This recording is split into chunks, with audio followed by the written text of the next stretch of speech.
چلے اسی تنخواہ میں سے جب بندہ بڑے بیٹے کی شادی کر کے بہو بیاہ کے لے آئے تو پھر بھی کام چلتا ہے، اور جب اس بیٹے کو اللہ بچے عطا کر دے تو اسی گھر میں، اسی آنگن میں، اسی چھت کے نیچے کام چلتا ہے۔ تو پھر تو مان جانا کہ چلانے والا تو نہیں، چلانے والا کوئی اور ہے۔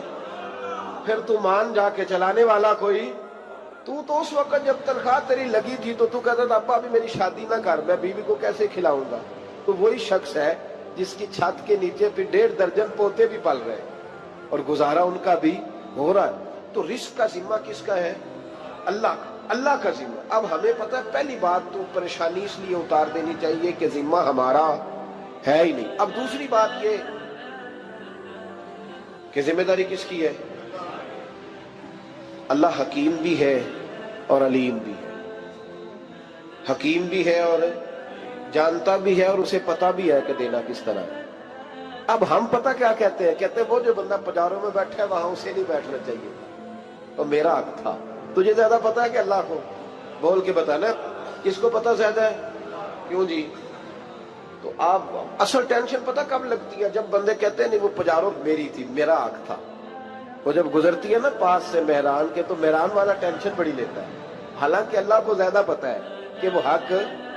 ایک بات اپنے ذہن میں یاد رکھ لیں، رٹ لیں کہ جو میرے لیے بہتر تھا میرے رب نے مجھے دے دیا، اور بات ختم ہو گئی۔ بس وصل اچھا ہے نہ فراق اچھا ہے، یار جس حال میں رکھے وہی حال اچھا ہے۔ بس جو میرے حق میں بہتر تھا میرے رب نے مجھے، مسئلہ یہ ہے کہ تو اس پہ راضی ہونے کو تیار نہیں۔ حضرت علی کرم اللہ تعالیٰ وجہ الکریم نے میرے نبی پاک کی ایک حدیث بیان کی ہے، اور جناب علی جب یہ حدیث بیان کیا کرتے تھے تو حضرت مجاہد فرماتے ہیں یوں لگتا تھا کہ جیسے حضرت علی ہمیں ہر پریشانی سے نکال رہے ہیں۔ مولا علی شیر خدا رضی اللہ تعالیٰ عنہ فرماتے ہیں کہ مجھے میرے نبی پاک صلی اللہ علیہ وسلم نے ایک طریقہ دیا تھا ٹینشن فری ہونے کا۔ آپ فرماتے ہیں مجھے تو بڑا راس آیا ہے، تم بھی اگر کر لو گے تو تمہیں بھی فائدہ دے گا۔ کہا وہ کیا؟ حضرت علی کہنے لگے محبوب علیہ السلام نے فرمایا تھا لوگوں تم اللہ کے دیے ہوئے تھوڑے رزق پہ راضی ہو جاؤ، وہ تمہاری تھوڑی عبادت سے تم سے راضی ہو جایا کرو گا۔ بس تم 2 نفل بھی پڑھو گے تو اللہ راضی ہو جائے گا، تم 1 رکوع بھی سویرے اٹھ کے پڑھو گے تو وہ راضی ہو جائے گا، وہ تمہارے 313 درود شریف سے راضی ہو جائے گا، تم اس کے دیے ہوئے تھوڑے رزق سے راضی ہو جاؤ۔ ٹینشن اس لیے ہوتی ہے کہ ہم راضی نہیں جو اس نے ہمیں دیا ہے۔ وہ حال میں مزید کی جو دوڑ ہے نا، حال میں مزید کی، بے قدرہ کچھ قدر نہ جاتی، کیتی خوب تسلی ہو، دنیا دار پجاری زردے کتیاں دے گل ٹلی ہو، بک بک روشن اکھیاں تکیو ویکھ حویلی کلی ہو، تے کوچ نصیر اساں جد کیتی پہ جانی تھر تھلی ہو۔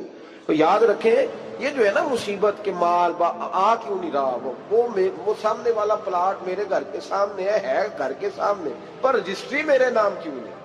یہ مصیبت سانس نہیں لینے دیتی۔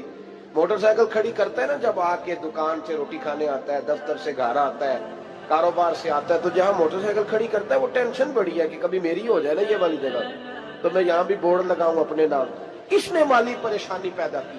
تو جس حال میں ہے، کیونکہ تو نے اپنا یہ حال خود نہیں بنایا، جس نے بنایا ہے وہ بڑا بہتر جانتا تھا کہ تو اسی حال میں اسے اچھا لگتا ہے۔ تو اسے اسی حال میں، ایک بزرگ تھے تو ان کی طبیعت بڑی علیل ہو گئی، بیمار ہو گئے، تو اللہ نے آزمائش دی تو کیڑے پڑ گئے وجود میں۔ ایک کیڑا یہاں سے کھا رہا تھا، اللہ والے بڑے راضی رہتے ہیں اس کی رضا پہ، تو کیڑا یہاں کھا رہا تھا تو نیچے گر گیا، تو بابا جی نے اٹھا کے پھر وہاں رکھ لیا، کہنے لگے جب اس نے تیری ڈیوٹی مجھے کھانے کی لگائی ہے تو میں اس بات پہ راضی ہوں، تو نیچے کیوں گرتا ہے؟ بٹ ٹھیک ہے کھا، جب اس نے تجھے ڈیوٹی جو تیری لگائی۔ سالبہ بن عبد الرحمن ایک صحابی تھے، سالبہ غالباً نبی پاک صلی اللہ علیہ وسلم کی خدمت میں آئے، کہنے لگے یا رسول اللہ صلی اللہ علیہ وسلم غربت بڑی ہے، میرے لیے دعا کریں اللہ زیادہ مال دے۔ تو محبوب صلی اللہ علیہ وسلم نے فرمایا تو جس حال میں اچھا ہے وہ تیرے لیے بہتر ہے، اس میں تو ہے وہی حال تیرے لیے۔ مشکل ہے نا یہ جواب سننا؟ کہتے پیر صاحب فلان جگہ سے تویز آیا، وہاں تو وارے نے آرے ہو گئے، تو آپ کے ہاں؟ تو میں کہتا ہوں یہ تویز دینے والا اگر تویز دے کے امیر بناتا ہے تو پہلے خود کیوں نہیں بنتا؟ یہ خود تو 150 کا تویز بیچ رہا ہے، اپنی بیچارے کی حالت یہ ہے۔ اگر اتنا ہی تویز اس کا چلتا ہوتا تو پہلے 5 پجاروں اس کے دروازے پہ کھڑی ہوتی۔ عجیب چکر ہے، اور عجیب جگہ لوگ الجھ گئے، سمجھتے ہی نہیں بات کو۔ یا رسول اللہ صلی اللہ علیہ وسلم دعا کر دے تو محبوب نے کیا فرمایا؟ فرمایا تو جس حال میں ہے نا وہ حال تیرے لیے بہتر ہے، اسی میں رہ۔ کہ نہیں حضور دعا کرے۔ فرمایا سال بعد تو باز آ جا۔ حضور دعا کرے۔ فرمایا تو باز آ جا۔ 2-3 دفعہ کا ضد کی، محبوب نے فرمایا جا، پھر اللہ تجھے زیادہ پیسے دے گا۔ چند بکریاں خریدی، اتنی برکت ہوئی کہ بکریوں کے ریوڑ بن گئے۔ پھر کچھ بکریاں بیچ کے گائے خرید لی، ان کے بھی ریوڑ ہو گئے۔ پھر کچھ اونٹ اونٹنیاں لے لی، ریوڑ ہی ریوڑ۔ پہلے 5 وقت مسجد میں آتے تھے، اب فجر اور عشاء رہ گئی۔ پھر مال زیادہ ہوا تو مدینے شہر میں کوئی جگہ ہی نہیں، مدینے سے باہر حویلی خریدی، پھر جمعہ ہی رہ گیا۔ جمعے کے جمعے آتے، زکوٰۃ کا حکم آیا۔ میرے نبی کریم علیہ السلام نے حضرت ابو ہریرہ کو بھیجا، فرمایا جا اسے کہہ تیری زکوٰۃ بنتی ہے 2.5%۔ 10 کروڑ روپیہ ہو تو کتنی زکوٰۃ بنتی؟ بھئی 1 کروڑ کی 2.5 لاکھ ہوئی نا، تو 10 کروڑ کی کتنی ہوئی؟ تو بڑی مصیبت ہے جب بینک سے میسج آتا ہے نا کہ 25 لاکھ نکل گیا تیرے اکاؤنٹ سے، بہت بڑی مصیبت، بڑی ٹینشن ہوتی ہے۔ ایک صاحب میرے پاس آئے، ان کی زمین اچانک مہنگی ہو گئی، اچانک پہلے کچھ 15-16 لاکھ کی ایکڑ زمین تھی، پھر وہ کروڑ کی ہو گئی۔ تو میرے پاس آئے، کہنے لگے وہ 10 کروڑ روپے بنتے ہیں تو زکوٰۃ، تو میں نے کہا آپ نے کیا کیا؟ ذری زمین پہ عشر آتا ہے، اس پہ زکوٰۃ نہیں آتی، تو آپ نے کیا کیا؟ کہنے لگے وہ کچھ سوسائٹی کے رول کے مطابق میں نے فائلیں وغیرہ لے لی ہیں، اب میں نا کبھی موقع آئے گا تو ان کو بیچوں گا۔ تو میں نے کہا اب تو آپ کا یہ مال ہو گیا بزنس کا، تو اب تو اس پہ زکوٰۃ آئے گی۔ 10 کروڑ پہ جب 25 لاکھ سنا تو کہنے لگے فوراً دینی پڑتی ہے کہ تھوڑی تھوڑی سے بھی کام چل جاتا ہے؟ تو میں ان کا چہرہ دیکھنے لگا، میں نے کہا نہیں وہ تو آپ کو پتا ہے، ویسے حضرت عمر فرمایا کرتے تھے بانٹ کے نہ دو، کوشش کرو کسی ایک کو ہی دو، چلو کسی کا تو کچھ بن جائے، تو ایک کو ہی دینی چاہیے۔ کہنے لگے تو مطلب یہ ایسا ہی حکم ہے؟ میں نے کہا آپ کسی اور سے تحقیق کر لیں۔ اب یہ بھائی لیتے وقت نہیں تجھے ٹینشن ہوئی کہ 15 لاکھ کا کروڑ ہو گیا، تو اس وقت ہی تو نے کہا کہ یا اللہ، تو یہ کیسی سوچ ہے مسلمان؟ کس طرح کا اس کا؟ ہمارے ہاں جب کسی آدمی پہ حالات خراب ہوتے ہیں نا، تو سب سے پہلے وہ اس طرح کرتا ہے کہ جو میں کہیں اللہ کے رستے میں دیتا ہوں پہلے اسے بند کروں۔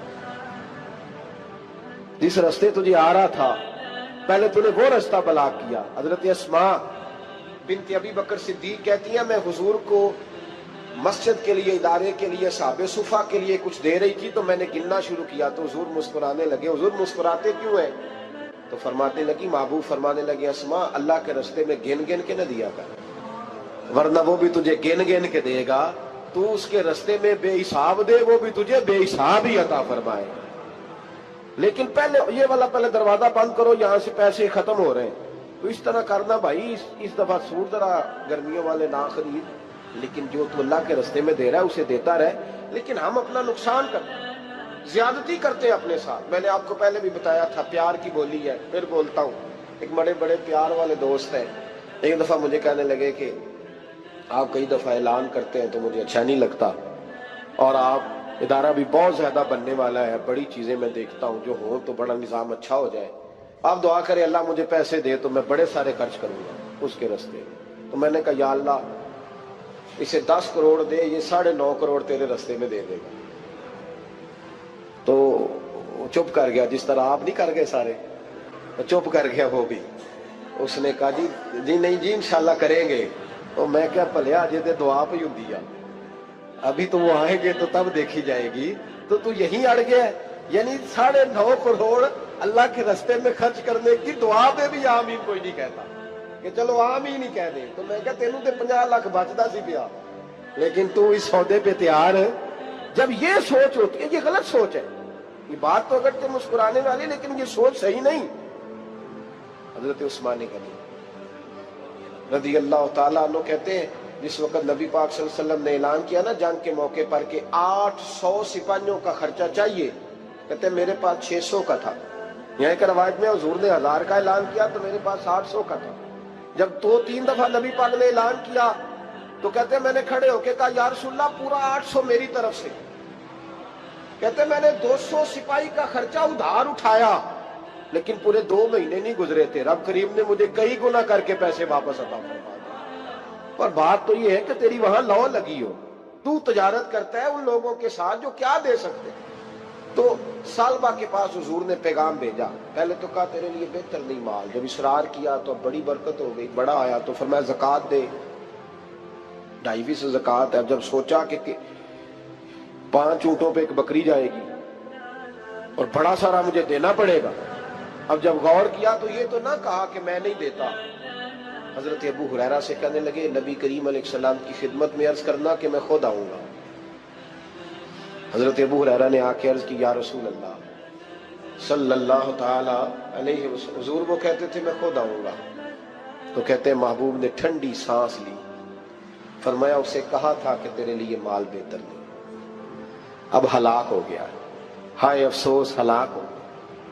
ان کو بھی تھوڑی دیر کے بعد احساس ہوا کہ یہ میں نے کیا کیا، نبی پاک کو ہی کہہ دیا نہیں ہے، حضور کو کہہ دیا بعد میں آؤں گا۔ اب دوڑے آئے، عرض کی حضور میں سارا کچھ لے کے آیا ہوں، قبول کر لیں۔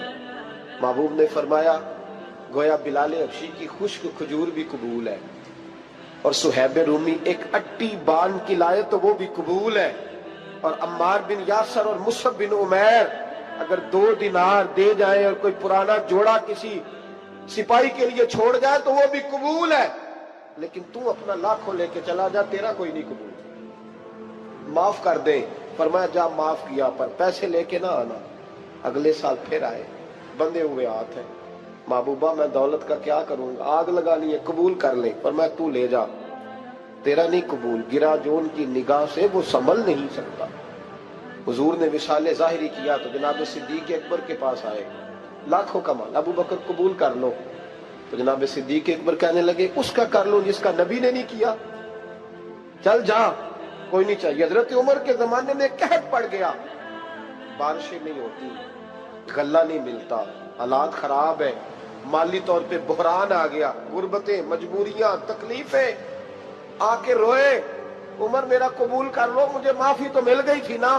فرمایا معافی اپنی جگہ پہ، پر جس کا مصطفیٰ نے قبول نہیں کیا۔ بہت سارے لوگوں کو پتہ ہی نہیں کہ ان کا قبول ہی نہیں ہوا، اور وہ الجھے ہوئے، انہیں خبر ہی نہیں کہ اصل بات کیا ہے۔ فرمایا جس کا مصطفیٰ کریم نے قبول نہیں کیا، اب ہیرے اور جواہرات بھی لے کے آئے تو بھوکے مریں گے، پر اس کا قبول، اس بات پہ راضی رہو، اس حال میں اللہ نے رکھا ہوا، اس حال میں راضی رہو۔ جو مصیبت ہے نا دیکھنی کہ وہ بھی میرے پاس، تمہیں کیا پتا، کبھی پوچھ تو صحیح اس سے وہ کس مصیبت کا شکار ہے، جو مالی طور پہ بڑا امیر ہے، تو اس کی طرف دیکھ کے اپنا دل برا کرتا ہے۔ بس جس حال میں رب نے رکھا ہے اس حال میں رہ۔ حضرت عثمان غنی کے زمانے میں تو وہ وصال کر گئے، لیکن بھائی تو جس حال میں تیرا رب تجھے رکھتا ہے اس حال میں رہ، تیری مالی پریشانیاں ختم ہو جائیں گی۔ میں نے پہلے بھی شاید آپ کو ایک دفعہ کہا تھا، میں تعلیم سے فارغ ہوا تو میرے ایک استاد اور میرے کچھ دوست کہنے لگے افریقہ آ جائیں آپ، وہاں بہت بڑا ادارہ ہے، اس کو چلائیں، اس کو سنبھالیں۔ میری والدہ سے میں نے کہا، کچھ طبیعت ہوتی ہے نا انسان کی، میرا بھی دل لگ گیا۔ میری اماں پڑھی نہیں تھی لیکن اللہ نے دانائی بڑی عطا فرمائی تھی، حکمت بڑی تھی، سیانی بڑی تھی۔ تو میں نے کہا اماں جی تو مجھے ساؤتھ افریقہ کی دعوت ہو رہی ہے تو آپ کیا کہتی ہیں؟ اٹھ کے میرے پاس آ گئی اور مجھے انہوں نے اپنے بازوؤں میں لے لیا، پھر میرا ماتھا چوما، کہنے لگی پتر میں تے وال بھی نہ پوٹ کے دیوا کسی، ہم نے دولت کا کیا کرنا، تو اللہ کا نام لے کے کہیں بیٹھ جا، رب کریم رون کے لگا دے گا، خیر ہو جائے۔ تو میرے بھائی یاد رکھیں ان چیزوں سے تھوڑا سا دیکھیں نا، قناعت کریں، جو اللہ نے دیا اس پہ راضی ہو جائیں، اللہ بڑا مہربان ہے، وہ آسانیاں کر دیا کرتا ہے۔ تو یاد رکھیں میرے رسول کریم علیہ السلام نے ایک تو ہمیں درس یہ دیا ہے کہ تو سمجھ جا، قرآن نے ہمیں بتایا ہے کہ روزی تیری ذمہ داری نہیں، روزی کس کی ذمہ داری ہے؟ اللہ کی۔ اور دوسری بات یہ کہ جو اللہ نے تمہیں دیا ہے اس پہ تو راضی ہو جا، تیری مالی پریشانیاں ختم ہو جائیں۔ اور پھر حضور صلی اللہ علیہ وسلم نے فرمایا مذہبی طور پر جب دیکھو تو آگے دیکھو، اور دنیاوی طور پر جب دیکھو تو پیچھے دیکھو، پریشانی ختم ہوگی۔